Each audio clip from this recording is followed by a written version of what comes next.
Професия доброволец е на път да стане факт. Няколко хиляди души след специален подбор и обучение ще станат част от екипи на повикване към всяка община, за да се реагира при нужда.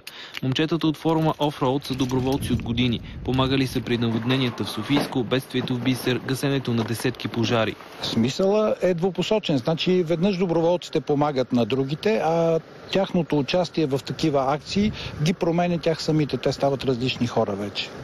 Бъдещите отряди от доброволци ще имат равни права с полицаите и останалите спасители. Ще получават и процент от минималната работна заплата. Доброволецът затова е доброволец, тъй като при него няма регулярно заплащане. Заплащането ще бъде почасово в онези случаи, в които той е извикан да изпълнява тези функции. Ако на гражданска защита ще отнеме известно време да стигне до там, то доброволец е там и ако е подготвен добре, той може да помогне в първите критични моменти.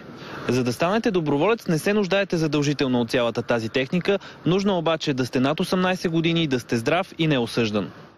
Работещи хора на трудов договор също могат да се включат в отрядите след писмено разрешение на работодателя им. Освен чрез заплащане, доброволците ще бъдат стимулирани и като бъдат освобождавани от данъци. Очаква се броя им да достигне няколко хиляди души и да станат част от системата за спасяване в началото на следващата година. За BTV новините Денислав Борисов.